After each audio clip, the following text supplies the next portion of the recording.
బంగ్లాదేశ్లో హింస పద్ధతి ప్రకారం జరుగుతుంది. భారత్కి అనుకూలంగా ఉన్న ప్రధాని షేక్ హసీనాను తొలగించాలని ఎన్నో ఏళ్లుగా అక్కడ ఇస్లామిస్టులు పావులు కదుపుతూ ఉన్నారు. బంగ్లా మొదటి మహిళా ప్రధాని ఖలీదా జియా మొదటి నుంచి భారత వ్యతిరేకి, చైనాకు అనుకూలం. చివరకు తమను చిత్రహింసలకు గురి చేసిన పాకిస్తానీయులు 30 లక్షల మంది నాడు బంగ్లాదేశీయులను చంపినా సరే పాక్కే వత్తాసు పలుకుతోంది ఖలీదా జియా. పాకిస్తానీయులను నేటికి అక్కడ వారు రజాకార్లు అంటారు. ఇక ఆ తర్వాత షేక్ హసీనా అభివృద్ధి చేసినా కూడా నియంత తరహా నిర్ణయాలు కొంపముంచాయి. వాస్తవానికి రిజర్వేషన్ల విషయం చాలా చిన్నది, కానీ విద్యార్థుల ఆందోళనను అణిచివేయాలని తీవ్రమైన నిర్ణయాలతో కాల్చి చంపేసేందుకు కూడా వెనుకాడలేదు నాటి ప్రధాని హసీనా. ఆ తీవ్రతను గమనించింది భారత్, ముందుగానే హెచ్చరించింది. స్టూడెంట్స్ తో వైరం వద్దు, రిజర్వేషన్ల మీద వెనక్కి తగ్గితే మంచిది. కొన్ని దేశాల కుట్ర దీని వెనుకుందని చెప్పడంతో ఆమె తగ్గారు. ఆ వెంటనే సుప్రీంకోర్టుతో 30% రిజర్వేషన్లను తొలగించారు. ఆమె ఆర్మీని కాల్పులు జరపొద్దని ఆదేశించారు. కానీ ఎంతో పద్ధతిగా అవతల వారి చక్రం తిప్పేశారు. ఇందులో 2 కోణాలు కనిపిస్తున్నాయి. బంగ్లాదేశ్ వేగంగా అభివృద్ధి చెందుతోంది. అమెరికాలోని ప్రతి బ్రాండెడ్ షోరూంలో డ్రెస్సులన్నిటిపైన కూడా మేడ్ ఇన్ బంగ్లాదేశ్ అనే రాసి ఉంటుంది. యూరోప్ లో ధనికులు వేసుకునే బట్టలు కూడా బంగ్లాదేశ్ నుంచే వెళతాయి. అలా ప్రపంచానికే క్లాత్ ఎక్స్పోర్ట్ సెంటర్ గా మారింది బంగ్లాదేశ్. 3 జీడీపీని కేవలం 15 నెలల్లో సాధించింది బంగ్లా. ఇక తలసరి ఆదాయంలో కూడా మనల్ని దాటివేసేంతగా వేగంగా ముందుకు సాగుతోంది. అయితే హసీనా చేసిన తప్పులు చాలా ఉన్నాయి.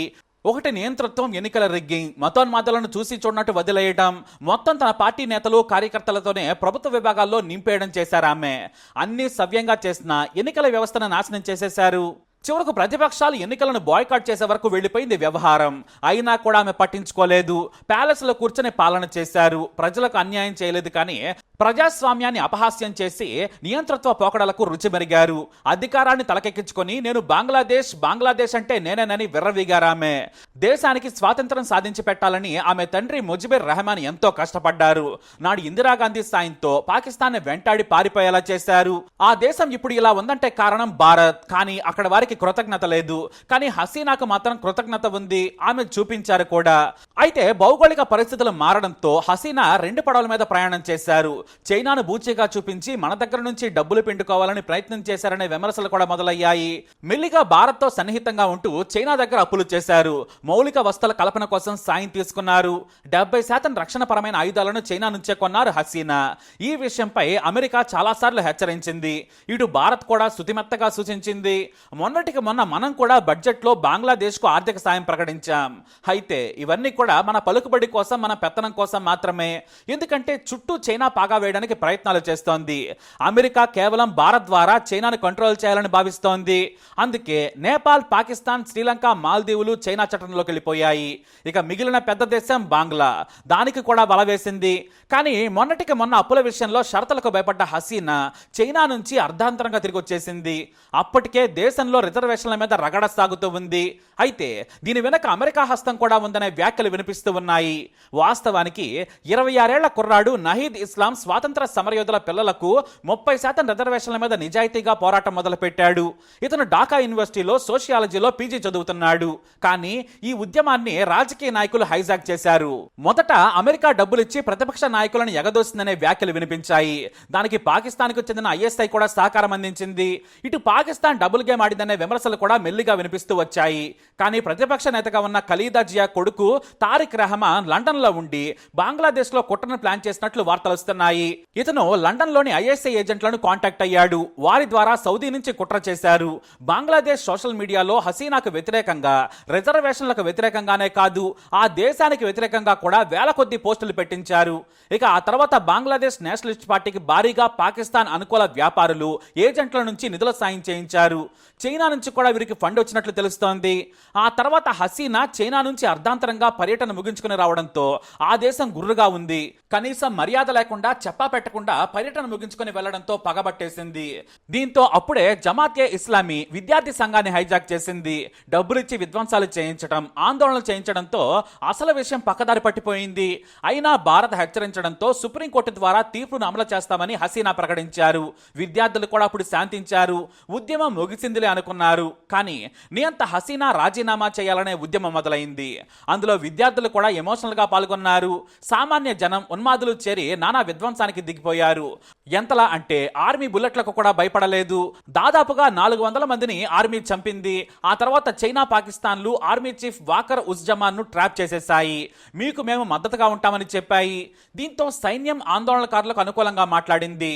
చివరకు ఆర్మీ చీఫ్ కూడా ఆందోళనకారులను చంపడం కోసం ఆర్మీని ఉపయోగించుకోవడం తగదు, మేము ఆందోళనకారుల వెంటే ఉంటామని చెప్పేశారు.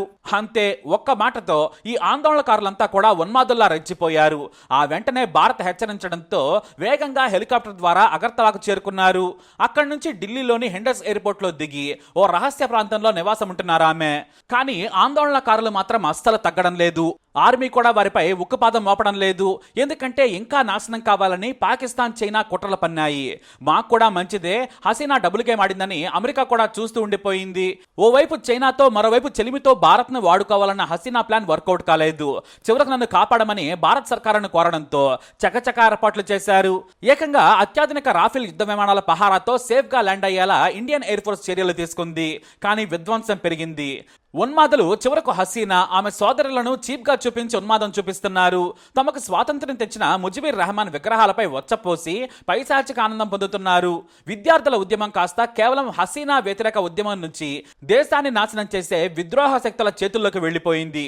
కరువు వచ్చినా, ఆకలి ఉందన్నా కూడా లక్షలాది మందికి అన్నం పెట్టే ఇస్కాన్ టెంపుల్ ను ధ్వంసం చేసేశారు. ఎందుకంటే హసీనా శత్రువు, భారత వ్యతిరేకి అయిన ఖలీదా జియాను వెంటనే విడుదల చేయించింది ఆర్మీ. ఆ వెంటనే హిందువులపై, హిందూ ఆలయాలపై దాడులు పెరిగాయి. బంగ్లాదేశ్ క్రికెట్ లో సంచలనమైన లిటన్ దాస్ ఇంటికి నిప్పు పెట్టారు నీచులు. బంగ్లా సెహ్వాగ్గా పిలుచుకునే లిటన్ దాస్ కేవలం హిందువైనందుకు ధ్వంసం చేసి నిప్పు పెట్టారు. మరో హిందూ జానపద గాయకుడు రాహుల్ ఇంటిని ధ్వంసం చేశారు. ఇతని ఇల్లు 146 ఏళ్ల క్రితం నాటి పురాతనమైంది. ఆ ఇంటిని కాపాడుకుంటూ వస్తున్నారు. ఫ్రాన్స్ అధ్యక్షుడు సైతం బంగ్లాదేశ్ పర్యటనకు వచ్చిన సమయంలో ఆ ఇంటిని వెళ్లి మరీ చూశారు. తాను కష్టపడి తయారు చేసుకున్న వందల కొద్ది వాయిద్య పరికరాలను నాశనం చేసేశారు. తన ఇంటి మీదకు ఉన్మాదులు వస్తారని తెలిసి గుర్తు తెలియని ప్రాంతంలో దాక్కుంది ఆ కుటుంబం. వందల కొద్ది ఆలయాలను ధ్వంసం చేశారు. మొదట హసీనా వ్యతిరేక ఉద్యమం నుంచి ఇప్పుడు హిందువులే టార్గెట్ గా చంపుతున్నారు నీచులు. వీధుల్లోకి వచ్చి లూటీ చేస్తున్నారు. అవామీ లీగ్ పార్టీ నాయకుల ఇళ్లకు నిప్పు పెడుతున్నారు. యువనటుడైన శాంతో ఖాన్, అతని తండ్రిని చంపేశారు. శాంతో ఖాన్ తండ్రి పేరు సలీం ఖాన్. ఇతను ప్రధాని షేక్ హసీనా తండ్రి రెహమాన్ బయోపిక్ ను నిర్మించారు. 2021లో తుంగి పరార్ మియా భాయ్ పేరుతో ఈ సినిమా రిలీజ్ అయింది. అయితే హసీనా తండ్రి యంగ్ గా ఉన్నప్పుడు తన కొడుకుతో ఆయన క్యారెక్టర్ నటింపజేశాడు. అద్భుతమైన నటుడిగా ఆ సినిమాతో పేరు తెచ్చుకున్నాడు. మూవీ సూపర్ హిట్ అయింది. దీంతో శాంతో ఖాన్ ఏకంగా స్టార్ అయిపోయాడు. కొన్ని బెంగాలీ సినిమాల్లో కూడా కనిపించాడు శాంతో ఖాన్. బాలీవుడ్ లో నటించాలనేది ఇతని కల. అయితే షేక్ హసీనా రాజీనామా చేయగానే అవామీ లీగ్ పార్టీ నేతలు, అలాగే అనుకూలంగా ఉన్న వాళ్ళపై దాడులు జరుగుతున్నాయని గుర్తించారు. కాస్త ముందుగా వెళ్లిపోయి ఉంటే బాగుండేది. కానీ చాలా ఆలస్యంగా తీవ్రతను గుర్తించాడు దర్శకుడు సలీం. ఆ వెంటనే తన వల్ల కుటుంబం చనిపోకూడదని భార్య పిల్లలను వేరే కారులో బంధువుల ఇంటికి పంపించేశాడు. తన కొడుకుతో కలిసి స్వగ్రామమైన చాంద్పూర్ కు వెళ్లాలనుకున్నారు ఆయన. అక్కడ భారీగా బంధువులున్నారు. గ్రామంలోని వారంతా అతనికి తెలిసిన వారే. దీంతో రహస్యంగా కారులో కొడుకుతో కలిసి ప్రయాణం మొదలు పెట్టారు. అయితే సరిగ్గా సిటీ దాటుతూ ఉండగా రోడ్డుపైనే ఆందోళనకారులు హంగామా చేస్తూ ఉన్నారు. వాహనాలు ఆపుతున్నారు. జాగ్రత్తగా వారిని దాటుకుని వెళ్లాలని ప్లాన్ చేశారు. కనీసం గెటప్పులు మార్చుకున్నా కూడా బ్రతికేవారేమో. అలానే వెళుతూ ఉండగా ఓ ఇద్దరు హీరో శాంతో ఖాన్ ను గుర్తించారు. ఆ తర్వాత అతని తండ్రిని కూడా గుర్తించి కేకలు వేశారు. షేక్ హసీనా బంధువు ఇక్కడే ఉన్నాడని కేకలు వేశారంతా. దీంతో నువ్వు షేక్ హసీనా ఐరన్ లేడీ అని సినిమా తీస్తావా అని కారును ధ్వంసం చేశారు. అంతే, ఆత్మరక్షణ కోసం కాల్పులు జరిపేందుకు తుపాకీలు తీశారు వారు. కానీ అప్పటికే వందల మంది రెచ్చిపోతూ ఉన్నారు. ఇద్దరి చేతుల్లో ఉన్న లైసెన్స్డ్ తుపాకీలను చూసి దారుణంగా కారు నుంచి బయటకు లాగి విపరీతంగా కొట్టారు. ఆ తర్వాత కర్రలతో తల మీద బాది హత్య చేశారు. కారులోని డబ్బు, వారి ఒంటిపై ఉన్న వాచి, బంగారు ఉంగరాలను దోచుకుని వెళ్లిపోయారు. సలీం ఖాన్ రియల్ ఎస్టేట్ వ్యాపారం చేసి బాగానే సంపాదించాడు. హసీనాకు వేరాభిమాని. ఆ ప్రేమతోనే సినిమా తీశాడు. ఇలా ఒకటి కాదు, రెండు కాదు, వేలాది మంది హిందువులు సొంతలను వదిలేసి పారిపోయారు. ఆలయాలు ధ్వంసమయ్యాయి. హిందూ నాయకులను బెదిరించి బలవంతంగా తాము హిందువులను చంపడం లేదని చెప్పించారు. భారత్ కూడా బంగ్లాదేశ్ ఆర్మీకి హిందువుల రక్షణకు చర్యలు తీసుకోవాలని సూచించింది. కాకపోతే విధ్వంసం ఇంకా సాగాలి, దేశం నాశనం కావాలి. ఆవేశంలో ఉన్న వారిని కంట్రోల్ చేయడం దండగానే వదిలేశారు. చివరకు పోలీసులను కూడా డ్యూటీ నుంచి వెనక్కి రప్పించేశారు. దీంతో పోలీస్ స్టేషన్లను తగలబెట్టి, జైళ్లను కొల్లగొట్టి, జూ పార్కుల్లో జంకలను చంపి వండుకొని తిని దేశాన్ని నాశనం చేసుకుంటున్నారు. వేల కోట్ల బట్టల వ్యాపారం నాశనం అయిపోయింది. ఒక్కసారిగా బంగ్లాదేశ్ నుంచి బట్టల వ్యాపారాన్ని చైనా, థాయిలాండ్, మలేషియా, ఫిలిప్పీన్స్ ఆక్రమించుకుంటే ఆ దేశం ఇక అడుక్కు తినాల్సిందే. ఇప్పుడు అదే జరిగేలా ఉంది. మరోవైపు ఆర్మీనే మొత్తం కంట్రోల్ చేయాలనుకుని పావులు కదుపుతూ ఉంది. కానీ విద్యార్థి సంఘాలు, ఈ ఉద్యమానికి కీలక నాయకత్వం వహించిన నహీద్ కాస్త తెలివితో వ్యవహరించాడు. మీరు మీ చేతుల్లోకి తీసుకుంటే ఏం జరుగుతుందో మాకు తెలుసు, కాబట్టి ఎట్టి పరిస్థితుల్లో సైనిక పాలనను అంగీకరించాం. మాకు నమ్మకమైన నోబెల్ గ్రహీత మహమ్మద్ యూనిస్ ఆధ్వర్యంలో తాత్కాలిక ప్రభుత్వం ఏర్పాటు చేయాలని కోరారు. ఇతర జర్నలిస్టులు కూడా మొదటి నుంచి తమకు యూనిస్ మీద నమ్మకం ఉందని చెప్పారు. దీంతో ఆర్మీ ఒప్పుకుంది. అధ్యక్షుడి ద్వారా తాత్కాలిక ప్రధానిగా మహమ్మద్ యూనిస్ తో ప్రమాణ స్వీకారం చేయించే అవకాశం ఉంది. ఇతను కూడా భారత వ్యతిరేకే. అయితే యూనిస్ ను ప్రధానిగా ప్రకటించినా కూడా ఆందోళనలు ఆగపోవడం వెనుక ఆర్మీ కుట్ర ఉందనే విమర్శలు కూడా ఉన్నాయి. విద్యార్థులు మాత్రం 3 నెలల్లో ఎన్నికలు నిజాయితీగా నిర్వహించాలి, ప్రధాని పదవీ కాలాన్ని 6 ఏళ్లకు పెంచాలని డిమాండ్ చేస్తూ ఉన్నారు. మరి మహమ్మద్ యూనిస్ గతంలో హసీనా కారణంగా జైలుకి వెళ్లి బెయిల్ మీద వచ్చాడు. అందుకే యూనిస్ ను ప్రతిపక్ష పార్టీ నేత ఖలీదా జియా కూడా కోరుకుంటోంది. ఆ తర్వాత ఎన్నికల్లో గెలిచి ప్రధానిగా బాధ్యతలు చేపట్టాలనేది ఆమె ప్లాన్. మరోవైపు భారత్లో ఉన్న షేక్ హసీనాను తమ దేశం రానిచ్చేందుకు బ్రిటన్ ఒప్పుకోవడం లేదు. మీకు ఆశ్రయం కావాలంటే మీ దేశం నుంచి రావాల్సింది. ఇప్పుడు ఎక్కడ ఉన్నారో ఆ దేశాన్నే ఆశ్రయం కోరమని తేల్చి చెప్పేసింది. దీంతో యూరప్ దేశాల సాయం కోరుతున్నారు హసీనా. మొత్తానికి బంగ్లాదేశ్ ఎటుపోతుందో ప్రస్తుతానికైతే ఎవరికీ తెలియదు. బంగ్లాదేశ్ పై అప్డేట్స్ కోసం మై ఛానల్ ఫాలో అవ్వండి.